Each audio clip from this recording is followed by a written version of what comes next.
The Infinite Self. An essay by James Mahu. Question: what is the infinite self? Answer: unlike what many believe, this consciousness is not a personality like a finite, temporal human being. It is not a human being. It is an infinite being. Nor is it like the idealized gurus, masters, avatars, even gods. Those are all reflections of the personality of a human being. The infinite being is simultaneously sovereign and integral. Its sensory system is so different from our human self that we cannot bring it into our physical, emotional, and mental dimensional constructs. How would we put an ocean into a drop of water? Well, the answer to this question is important to understand. The ocean and the drop are the same materiality. They are simply at different levels of scale. They are nested within one another. They are dimensions of infinitude that stretch on without end or beginning of any substantive definition. There are no definitions for the infinite self that we can relate to as a finite self. All sovereign life forms are parts of an infinite self, and this infinite self is part of a planetary consciousness. And this planetary consciousness is part of a galactic consciousness. And it goes on, beyond what is necessary to understand as a human being within our spacetime. Thus, the whole of us is fractured into sovereign parts, and we forget the whole and become the part. We forget the ocean and become the drop, and that drop becomes an ocean we call our local universe.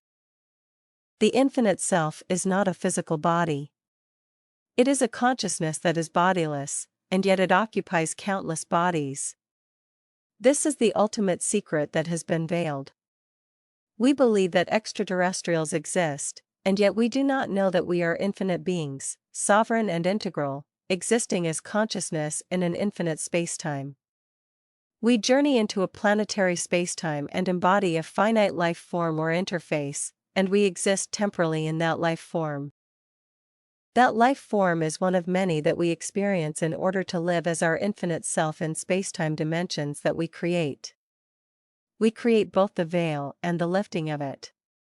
We invest in the slow, dense vibration of physical spacetime to create experiences that are literally our creations, no different than when an artist paints a canvas. Life itself is the canvas, and in a single lifetime we can paint millions of canvases. In a way, every moment is a canvas. The infinite self is an artist. Every single one of us is an artist of profound skills, imaginations, and an inseverable connection with our infinite self, and through this connection, the one and all. Unconditional love is easy and natural for all of us to understand because we are granted this from one and all due to our interconnection. Translating this understanding into behavior is quite another thing, hence the qualifying word imperfect. In language we sculpt. We remove words as much as we create words. And from these words we create understanding. And from this we either move closer to an understanding of who our infinite self is, and why our infinite self is embodied in a finite self, or we remain our human self confined in a temporal, space-time duality. When these words tumble out upon our table of comprehension, they leave out more than they include.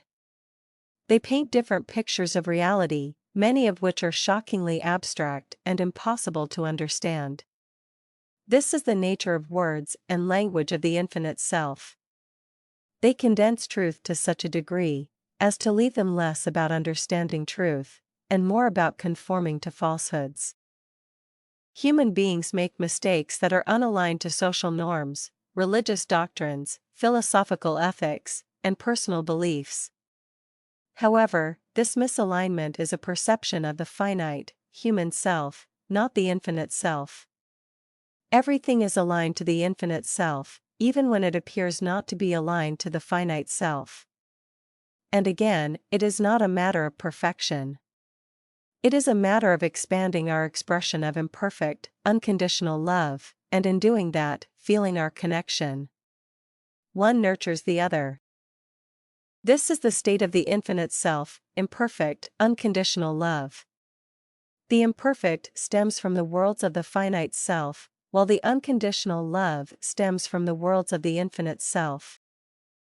The infinite self, that we all possess access to, is brought into the finite world through the acts of imperfect, unconditional love. It is not the epiphany that is described as a cosmic consciousness event, a sudden revelation. It is a constant behavior rooted in imperfect, unconditional love and kindness. The kind that cannot be judged or given a purpose. The kind that must flow from its natural source, otherwise, it will not be authentic, natural, and wise. The expression of our infinite self will always be different from the next person. This is what makes it our infinite self. The uniqueness of our finite self crafts our infinite self when viewed from our local universe as a human being. Each of us, in effect, creates the infinite self that is our unique expression of it within space-time duality.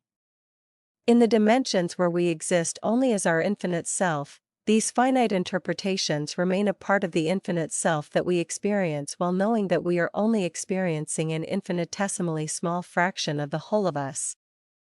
The infinite self is the one who always initiates the partnership with the finite self. It is the one who awakens us. It is the one who draws the elements and resources into our local universe that allows us to expand our awareness. That stimulates our understanding of what we have always defined as unconditional love in whatever languages of spacetime. The infinite self embodies within our physical, emotional, and mental bodies. It is the consciousness behind the mind and its apparatus. Its closest ally is the imagination.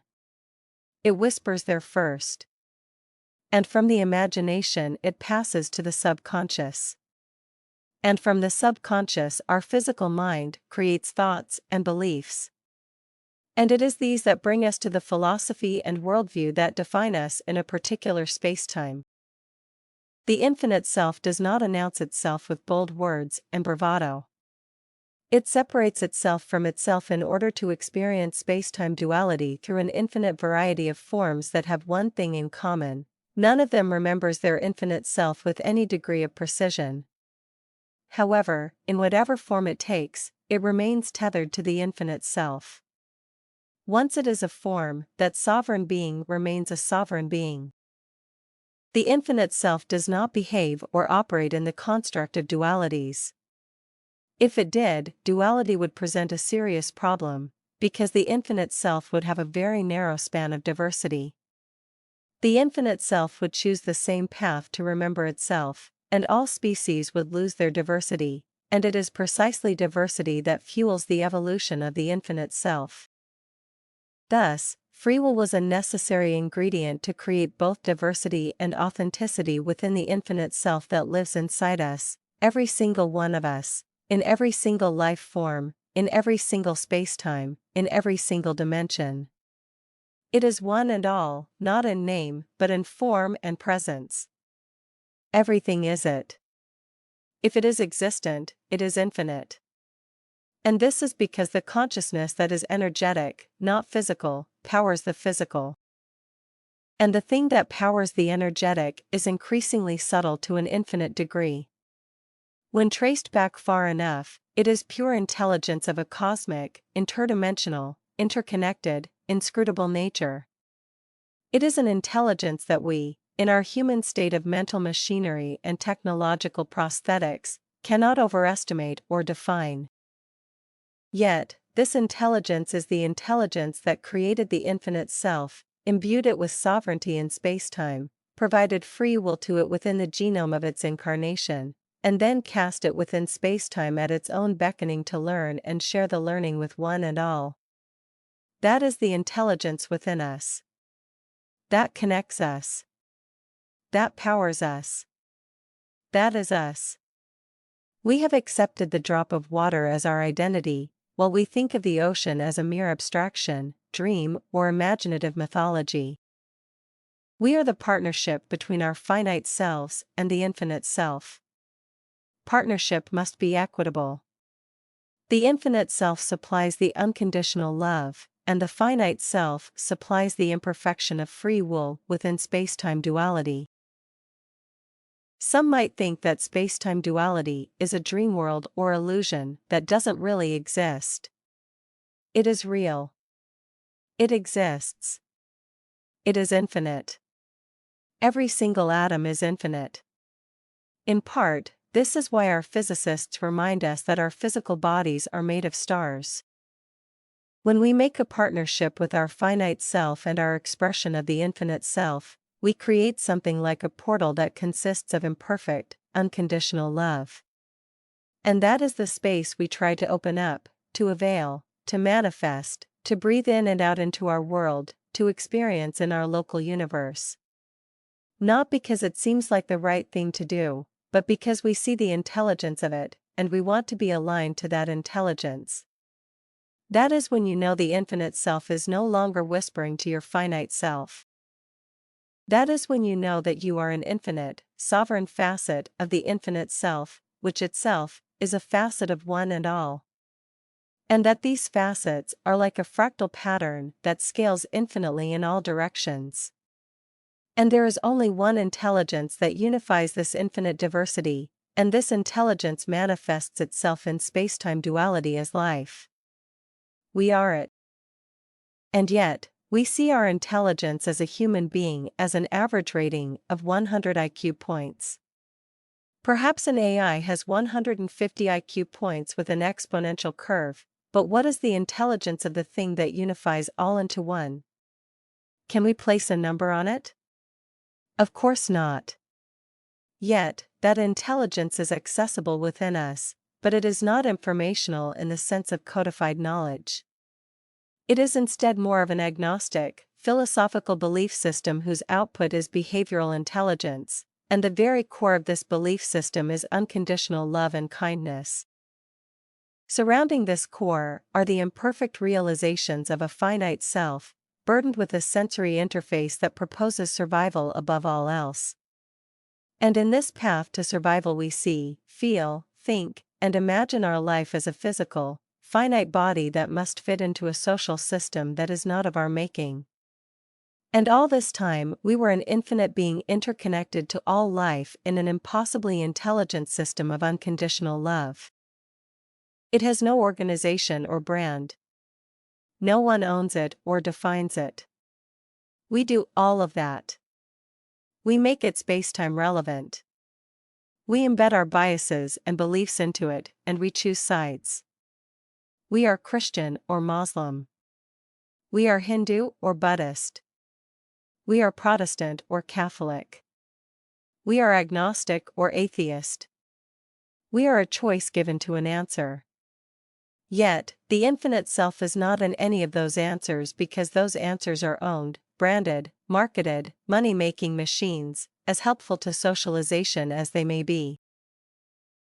They lead us to answers that have been approved by thousands of people over thousands of years. When all this time, within us, is the intelligence of the infinite self. We have the innate partnership to uncover, to dust off, and shine up. We can invoke this partnership between our finite and infinite self. We can manifest this space within our local universe where we create imperfect, unconditional love through our behaviors. None of that requires a brand, a church, a temple, or mosque. None of it requires an organization or membership fees. None of it requires a book. None of it requires a mantra or a prayer. None of it requires a manifestation or a state of consciousness. None of it requires a certain vibration or aura. None of it requires an astrological chart or gift. We align to this intelligence through our beliefs, which build our behaviors. The other ways are fine, too. There is no right or wrong here. It is simply a matter of choice to align to this intelligence, form a partnership between our finite and infinite self, and manifest imperfect, unconditional love within our local universe. If we choose not to do this, there will be no punishment from this intelligence or the infinite self. There will be no checkmark against us that says, "Discard this sinful human." We are not punished because we sin. We do not sin. We cross lines of social norms. And society, in its best interest, punishes the one who crosses the line. So, each species has its social norms, and these norms are policed and regulated through social conditioning. The infinite self, and our sovereign expression of the infinite self in a temporal form, are not passing judgment. This intelligence of one and all is not passing judgment and assigning sins. The hierarchy of consciousness is unified, and thus, there is no hierarchy. We live to learn and share. To understand breadth and depth. To behave in accord to imperfect, unconditional love. And sometimes to cross the lines of social norms. To test reality's rules. And to expand those rules. Isn't it amazing that the self-proclaimed greatest democracy on earth didn't allow women to vote until 1920? This is but one example of how close we live to inequity, injustice, and a defiled state of consciousness. Our particular space-time in the 21st century is not that far removed from colonialism, caste systems, oligarchies, royalty, and religious rule. Those are elements of our collective past, and in many cases, even our present. The polarity of these two forces, the rules and punishments of an outside authority, and the freedom to choose our infinite self, define our times, our presence as a people, our values as a species, even our stewardship of Earth. This is why we are given the free will to decide to whom we align. Is it our infinite self or our finite self as an unsuspecting mouthpiece of an outside authority? We can say that our infinite self is too much a stretch for us to believe. It is too abstract. It is so far removed from us that we cannot possibly have a sense of it, and therefore our finite self wins. We want to win in the space-time of our local universe. That is our focus. How do we define winning? In today's world it is hard to say unless you define the generation, subculture, location, and state of affairs. All of those factors matter as to what defines winning. The common denominator across these factors is that they are concerned with the finite self, at the exclusion of the infinite self.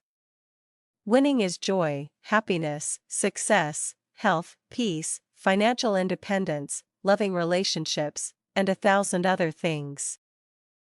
In the infinite self, can there be a concept of winning? If we do this or that, do we win or lose? Just as with sin, winning is not a concern or factor with the infinite self. It is neither an expectation or aspiration. The infinite self is exclusively the behavior of imperfect, unconditional love and kindness within one's local universe. It is not done to win or avoid losing. It is done because we understand that there is an intelligence that unifies all into one, and that intelligence is what we align to through our behavior.